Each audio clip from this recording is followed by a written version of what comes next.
Hello नमस्ते, स्वागत है आप सभी साथियों का एनएस शिक्षा परिवार में। कैसे हो साथियों? उम्मीद करता हूँ बहुत ही अच्छे होंगे और अपनी पढ़ाई बहुत ही शानदार तरीके से करते होंगे। क्रिया की आज हमारी तीसरी क्लास है। हमने क्रिया की 2 क्लास ऑलरेडी कर रखी है। अगर आपने उसको नहीं देखा है तो जाके देख सकते हैं। क्रिया की तीसरी क्लास में हम क्रिया के भेद के बारे में पढ़ रहे थे। क्रिया के भेद के बारे में, और वो कौन सा भेद था? प्रयोग के आधार पर क्रिया के भेद। हमने क्या देखा था?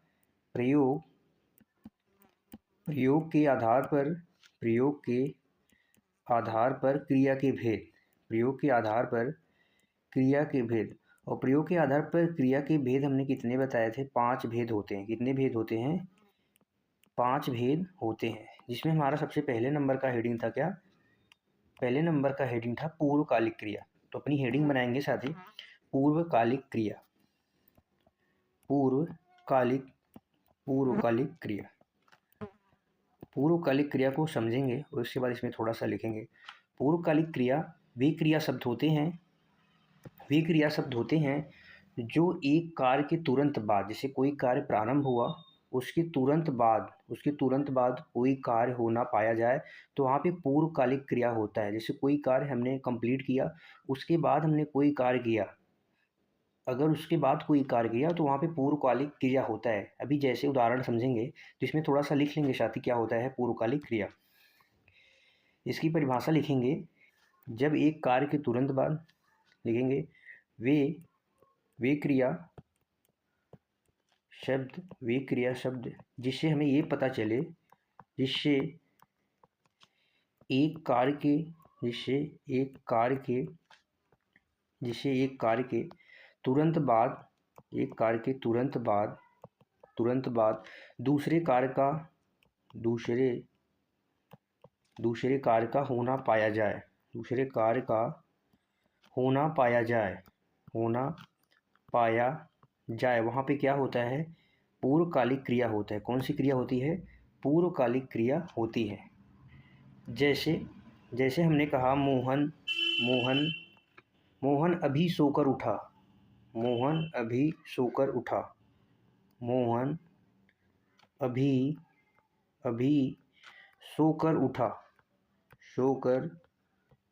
है।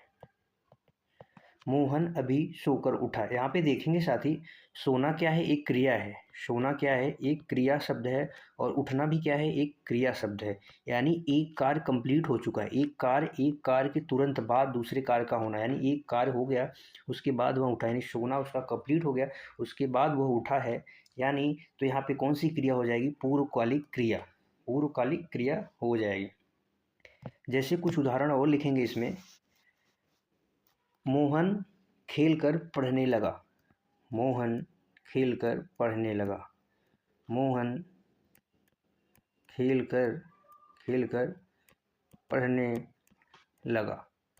अब यहाँ पे आप देखेंगे खेलना और पढ़ना क्या है? 2 क्रिया है। और मोहन ने पहले एक कार्य कर लिया, एक कार्य किया, उसके बाद दूसरा कार्य कर रहा है। तो यहाँ पे भी कौन सी क्रिया है? पूर्वकालिक क्रिया है। जैसे हमने कहा वह चाय पीकर सो गया, या हम कह सकते हैं कि मोहन पढ़कर चला गया।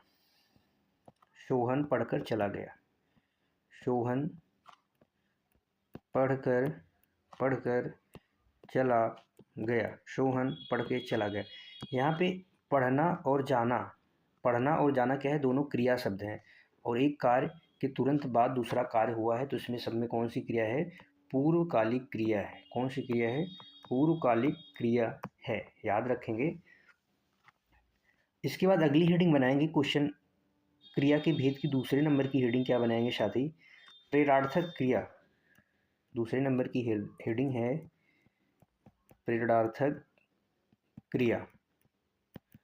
और इसमें थोड़ा सा समझेंगे, उसके बाद हम इसमें लिखेंगे। प्रेरणार्थक क्रिया वे क्रिया शब्द होते हैं जब कार्य अन्य व्यक्ति के द्वारा करवाया जाता है। प्रेरणार्थक ये कार्य खुद न करके, इसमें क्या होता है? जब कोई वर्क होता है तो आप उसे स्वयं न करके किसी अन्य पर्सन से आप जब वो कार्य को करवाते हैं तो वही क्या होता है? प्रेरणार्थक क्रिया होता है। इसकी छोटी सी परिभाषा हम लिखेंगे कि जब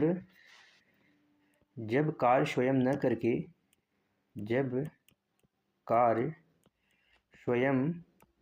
स्वयं न करके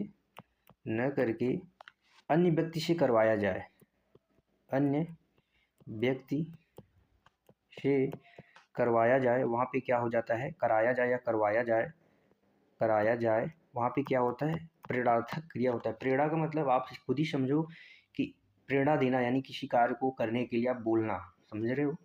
जैसे कुछ उदाहरण इसमें लिखेंगे। जैसे हमने यहाँ पे आपको कहा कि मास्टर ने यानी अध्यापक ने छात्रों से सफाई करवाई। यहाँ पे लिखेंगे अध्यापक ने छात्रों से सफाई करवाई।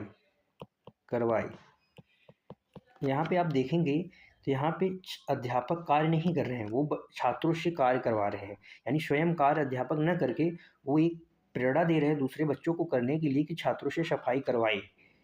ठीक है साथी, तो आप समझ जाएंगे वहाँ पे कौन सी क्रिया है, प्रेरणार्थक क्रिया है। जैसे इसमें उदाहरण लिखेंगे दूसरा, जैसे मालिक ने नौकर से पोछा लगवाया। मालिक ने नौकर से पोछा लगवाया। तो यहाँ पे क्या है, मालिक ऑर्डर फरमा रहे हैं, मालिक आज्ञा दे रहे हैं, नौकर काम कर रहा है, नौकर ने पोछा लगाया, यानी मालिक काम नहीं कर रहे हैं, नौकर काम कर रहा है, यानी स्वयं न करके दूसरों के माध्यम से कार्य करवाया जा रहा है। तो यहाँ पे क्या होता है, प्रेरणार्थक क्रिया होती है। एक उदाहरण और लिखेंगे इसमें कि सिद्धि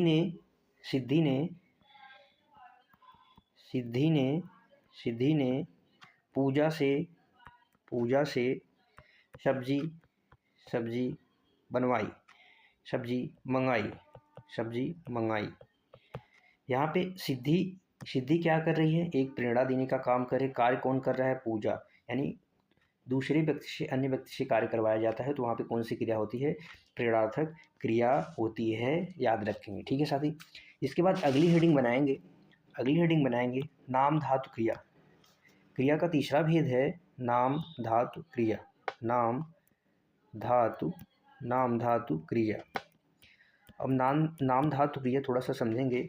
नाम धातु क्रिया वे क्रिया शब्द होते हैं जो क्या करते हैं, संज्ञा या सर्वनाम और विशेषण से बनती हैं। नाम धातु क्रिया क्या होती हैं, ये संज्ञा या सर्वनाम से बनती है। किससे बनती है, संज्ञा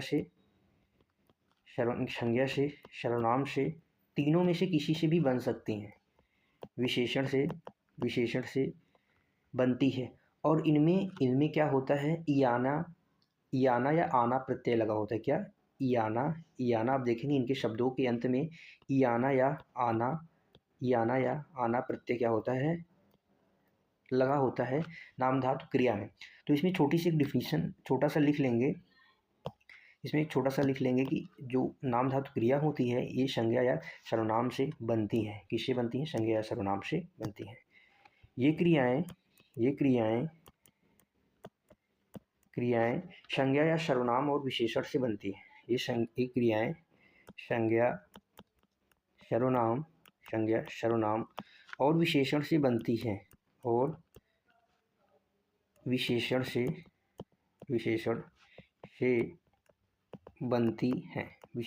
बनती हैं। जैसे आप देखेंगे कुछ संज्ञा से बनी क्रियाएं, कुछ सर्वनाम से बनी क्रियाएं आपके सामने लिखेंगे। जैसे हमने कहा लाठी क्या है, एक संज्ञा शब्द है। कैसा शब्द है, संज्ञा शब्द है। अगर इसका नाम धातु क्रिया हम बनाएंगे, तो क्या हो जाएगा, लठियाना। इसमें कौन सा प्रत्यय लगा है, आना प्रत्यय, इयाना प्रत्यय। लठियाना हो जाएगा। जैसे हमने कहा लंगड़ा, क्या कहा, लंगड़ा क्या हो जाएगा, एक विशेषण है। लंगड़ा क्या है, एक विशेषण शब्द है। और लंगड़ा में अगर हम आना प्रत्यय जोड़ देंगे तो क्या हो जाएगा, लंगड़ाना। क्या हो जाएगा, लंगड़ाना।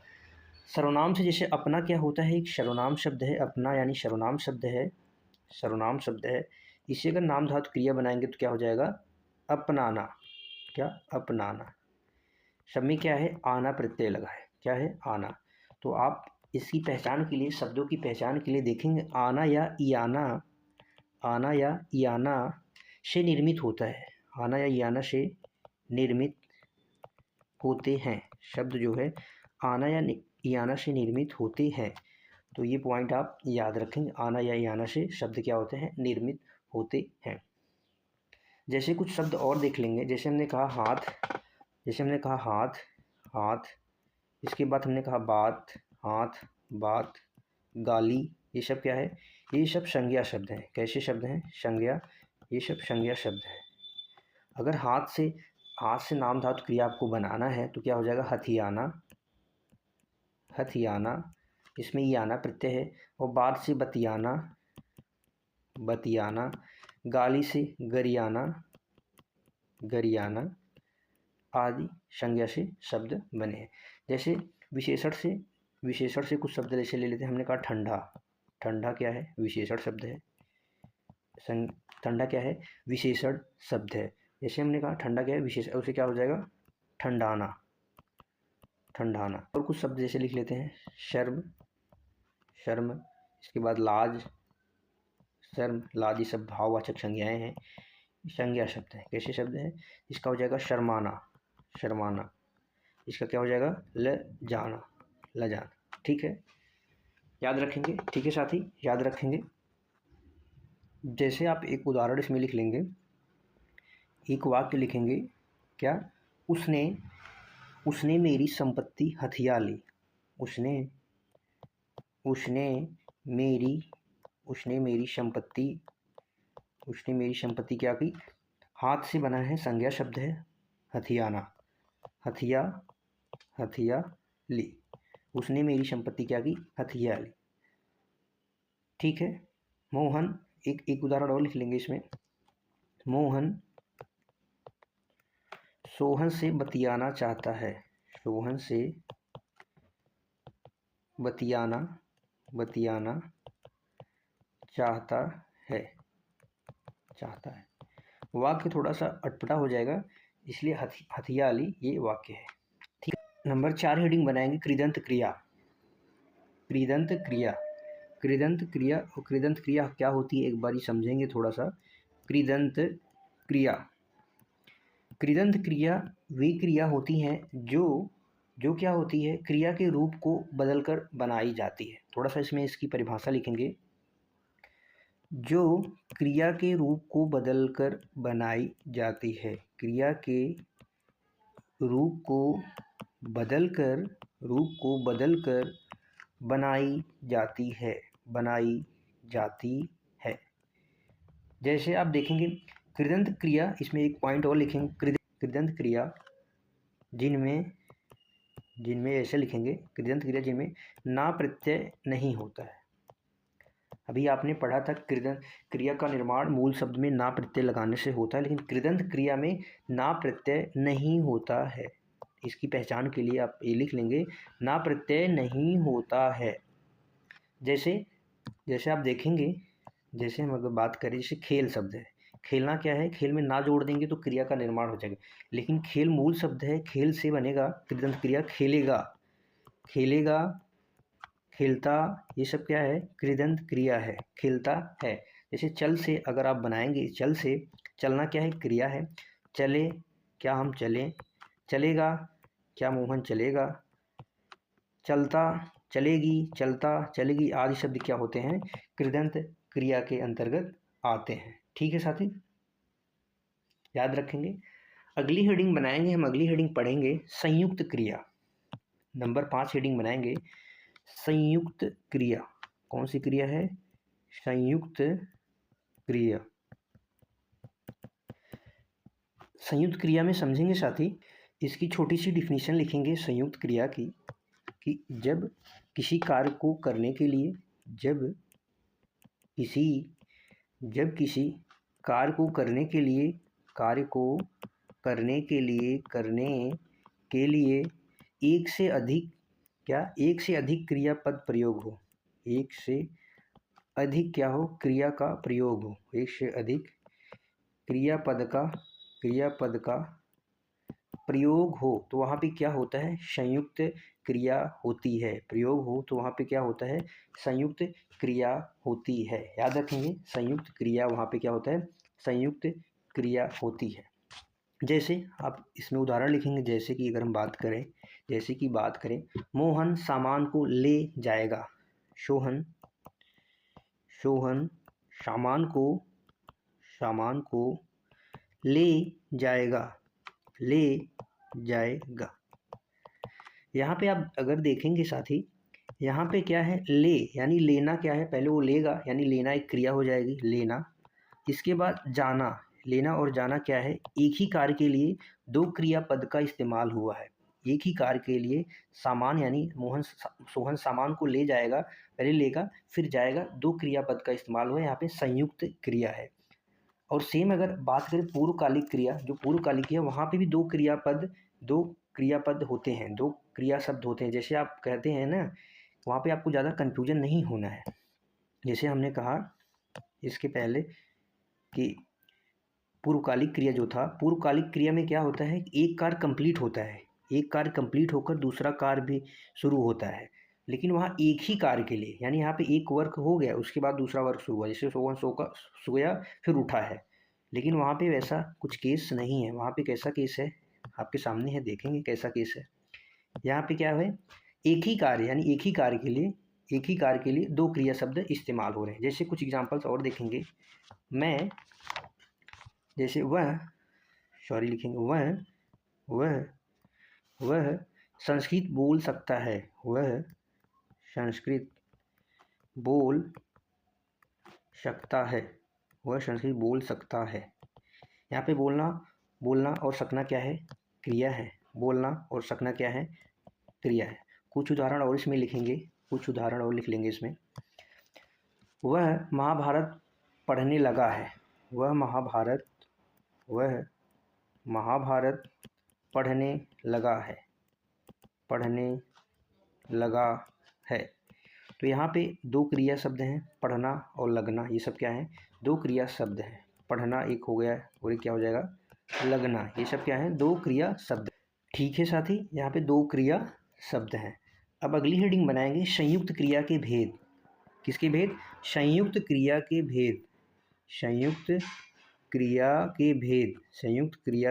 भेद।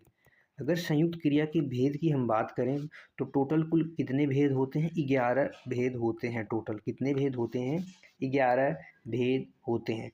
जिसमें नंबर 1 आएगा, क्या नंबर 1 है आरंभ बोधक संयुक्त क्रिया। सबसे पहले हेडिंग बनाएंगे आरंभ बोधक संयुक्त क्रिया। इस क्रिया में किसी कार्य के आरंभ का बोध होगा। ऐसी संयुक्त क्रिया जो क्या होगा, ऐसी संयुक्त क्रिया जो क्या करती हैं, कार्य के आरंभ का बोध कराती हैं। छोटी सी डिफिनेशन इसमें लिख लेंगे। वे संयुक्त क्रिया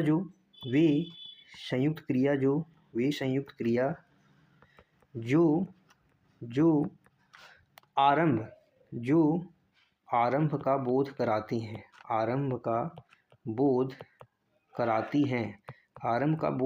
वे क्या कहलाती हैं, संयुक्त क्रिया कहलाती हैं। जैसे आप कुछ उदाहरण लिखेंगे, जैसे क्या है, सोहन पढ़ने लगा। सोहन पढ़ने लगा। अगर संयुक्त क्रिया की बात करें तो आपको यहाँ पे इस उदाहरण में दिख रहा होगा, पढ़ना और लगना दो क्रिया है, एक ही कार्य हो रहा है, तो ये संयुक्त क्रिया हो गया। और संयुक्त क्रिया में यानी सोहन पढ़ने लगा यानी आरंभ किया, सोहन पढ़ने लगा यानी आरंभ। संयुक्त क्रिया में क्या प्रतीत हो रहा है इस वाक्य से, आरंभ बोधक संयुक्त क्रिया है। कौन सी क्रिया है, जैसे हमने कहा वर्षा होने लगी। क्या होने लगी, वर्षा होने लगी। यानी होना और लगना दो क्रिया हो गए, होना और लगना। क्या होना, वर्षा होने लगी यानी आरंभ का बोध हो रहा है, यानी कार्य शुरू हो चुका है। आरंभ बोधक संयुक्त क्रिया है। ठीक है, याद रखेंगे। संयुक्त क्रिया का दूसरा भेद की हेडिंग बनाएंगे। दूसरा भेद क्या है, समाप्ति बोधक संयुक्त क्रिया। क्या, समाप्ति बोधक संयुक्त क्रिया। उसमें आरंभ में क्या होता है, कि किसी कार्य के आरंभ का पता चलता है, इसमें किसी कार्य की समाप्ति का बोध होगा। तो इसमें छोटी सी डिफिनेशन ले लेंगे। वे संयुक्त क्रिया जो क्या करते हैं, वे संयुक्त क्रिया जो समाप्ति का बोध कराएं, समाप्ति का क्या करें, बोध कराते हैं, तो वो क्या कहलाते हैं, समाप्ति बोधक क्या कहलाते हैं, संयुक्त क्रिया कहे जाते हैं। जैसे जैसे हम उदाहरण यहाँ पे लिखेंगे साथी, उदाहरण यहाँ पे लिखेंगे, समाप्ति बोधक में उदाहरण लिखेंगे, मोहन खाना खा चुका है। मोहन खाना खाना खा चुका है, खा चुका है। यहाँ पे खाना खा चुका है यानी कार्य पूरी तरह से पूर्ण हो चुका है, तो यहाँ पे समाप्ति का बोध हो चुका है, और दो क्रिया है और कार्य पूरा समाप्ति है, तो यहाँ पे समाप्ति बोधक है। जैसे हमने कहा सोहन जा चुका है, सोहन जा चुका है, यानी जाना और चुकना। यहाँ पे भी सोहन जा चुका है यानी समाप्त हो गया है कार्य, तो यहाँ पे कौन सी क्रिया है, समाप्ति बोधक संयुक्त क्रिया है। अगली हेडिंग बनाएंगे साथी अवकाश बोधक संयुक्त क्रिया। अवकाश बोधक संयुक्त क्रिया, जैसे आपको नाम से पता चल रहा है कि यह क्रिया क्या करेगी, अवकाश का बोध कराएगी, यानी अवकाश बोधक संयुक्त क्रिया। अवकाश बोधक संयुक्त क्रिया ऐसी संयुक्त क्रियाएं जो क्या करती हैं, जो अवकाश का बोध कराए, जो अवकाश का बोध कराए। जैसे आप इसमें कुछ उदाहरण देखेंगे, जैसे हमने कहा कि सोहन गाना नहीं गा पाया, सोहन गाना नहीं गा पाया। अगला जैसे आप देखेंगे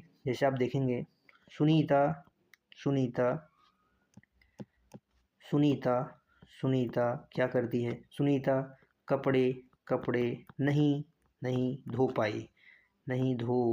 पाई, सुनीता कपड़े नहीं धो पाई, क्या हो गया, अवकाश हो गया। अगला बताएंगे, अगला भेद क्या है, संयुक्त क्रिया का अगला भेद हेडिंग बनाएंगे अनुमति बोधक संयुक्त क्रिया। कौन सी क्रिया है, अनुमति बोधक संयुक्त क्रिया, अनुमति बोधक संयुक्त क्रिया। आज की क्लास का यहीं पे साथी विराम देते हैं। कल हमारी हेडिंग रहेगी अनुमति बोधक संयुक्त क्रिया। 11 भेद हैं, कल 11 भेद हम पढ़ेंगे क्रिया के, और कल हम चाहेंगे कि हमारी कल अंतिम क्लास हो, किसकी, क्रिया की। कल हम चाहेंगे हमारी क्रिया की अंतिम क्लास हो, तो बताएंगे क्लास कैसी लगी। और फिर से एक बार आप सभी साथियों का धन्यवाद है, क्योंकि अंत तक बने रहने के लिए। क्लास को लाइक भी करें और शेयर भी करें अपने दोस्तों के साथ, ठीक है। मिलते हैं कल की क्लास में, तब तक के लिए bye bye, thank you so much, take care, खुश रहो, मस्त रहो।